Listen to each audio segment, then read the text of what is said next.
So the last thing we're going to do is we're going to create a way to reset the game so the person can play continuously without pressing the run button again or refreshing the screen.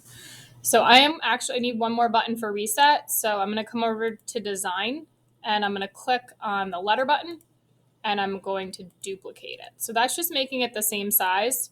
I'm going to move that new one, make sure it's the button one you moved and not your original one, or things will get kind of messed up. I'm going to call it reset button. And for some reason, it doesn't like that name. So I'm just going to do lowercase button. It must be something else that's in the background. So then I'm just going to press reset. Now, the person, the way I have it set up, it can reset it in the middle of the game if they don't like the word, or at any point when the game's done, they can also reset it. So we're going to go over to code. I do need an event handler for my reset button, but first I'm going to build a function for resetting the game. So function and reset screen, I'm going to call it. So we want to think about all of the little things that need to be reset. I'm going to run the game once and just kind of get it to a point. Oops, I forgot to import my data table. Let me just do that quickly.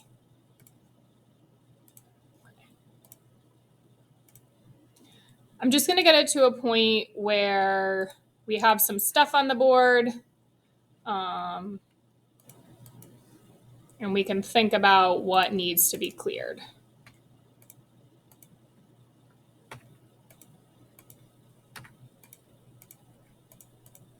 Okay, so the things I see, I need to clear all the letters. I need to reset the guesses left. I need to clear these letters. I need to set the picture back. And ultimately, behind the scenes, I need to pick a new word. Also, something we can't see the number of right, we will also have to reset. So we'll start building each of these things. So the first thing I'm going to do is I'm going to hide whatever picture is here, and I'm going to show the starting picture. So we're going to start with some screen elements. So I'm going to hide element. Remember, we call these image. So image plus num wrong, whatever number wrong we're on. That should hide it. I said if you enter extra letters after you've lost, it's going to throw some stuff off, but we're not worried about controlling for that now. And then I'm going to show element. I need to go back to that image 0, which is our starting image.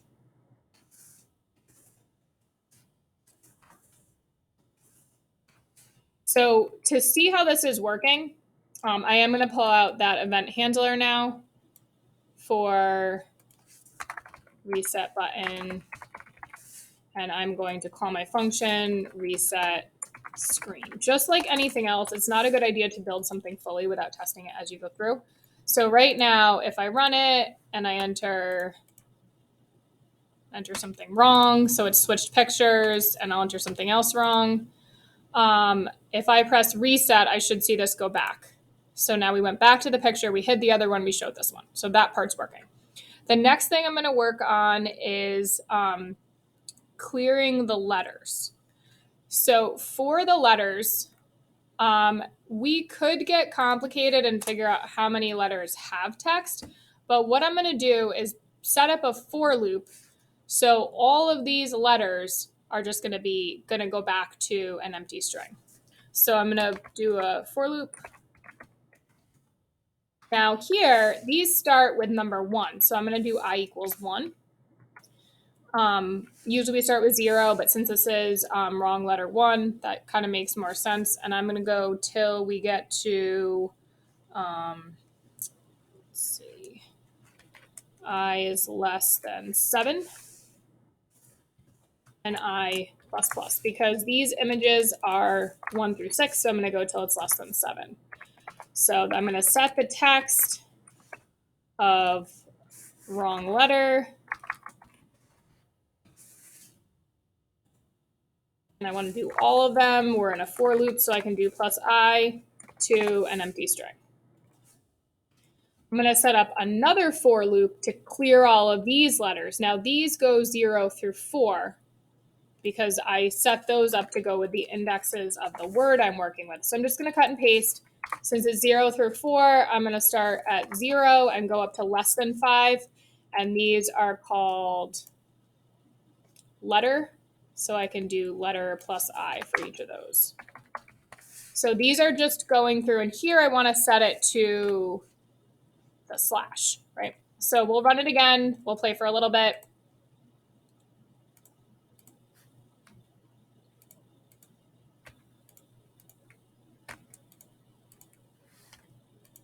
Get a couple letters up. So now I have some letters here, some letters here. If I click reset, my picture goes back. All of these went away. These were all set back to a hyphen. So we have that much down. It says, so here it says I is already defined. I could use a different variable. I can definitely change this to a J just to show you and just try it. It's not going to make a difference. But since I already set it back to 0, it also works fine. Okay, so you can, just to show, we can start for loops with different values. We can use different variables in them. I is just kind of like the default, and 0 is the default. So the next thing I want to do is start to think about, actually, I'm going to do a couple more properties. So the only other thing, remember how it's possible that we made this 100? I think I'm going to put this up here. I'm going to set the width of this, okay, back to 40. So set property of guesses left and its width to 40. So we're going to make it small again. If we had won or lost the game, it would be 100. If we hadn't, it would be 40, but it's fine to reset it again. And then also there, I am going to set the text of guesses left. We're playing with 6 here, so I would set it back to the 6. So I'm going to set this back to 6. So this is just screen elements, setting them back. Now we're going to actually work on picking the new word and things like that. So to pick the new word, I need to call the choose item function. And I actually think I'm going to do that down here. I'm going to choose item here from words 5 letters. So I could just copy and paste this line. I'm not going to put it in my function just because I think it's pretty important to see. So I'm choosing the item from words 5 letters, a new word, because we want to play the game again, and then we're resetting our screen. Now, other things we want to do, this is all my screen stuff. The variables I need to reset because I'm starting a new word, num right and num wrong.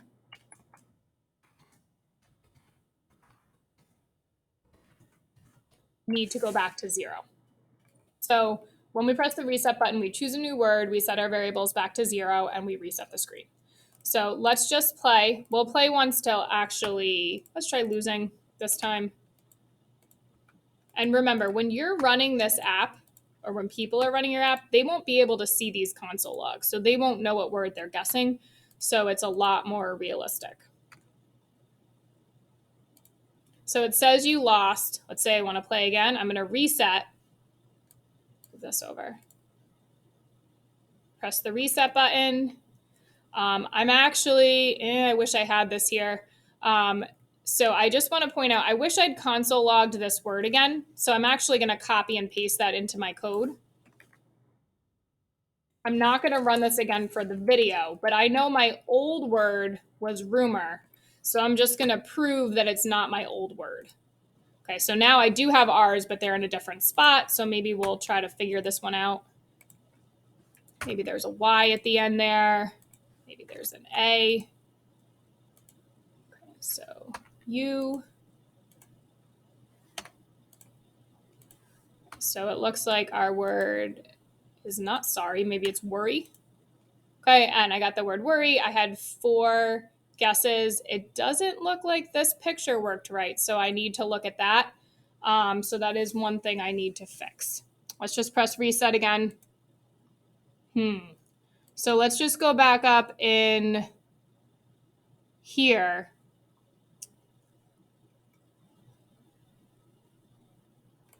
I hide element image plus number wrong.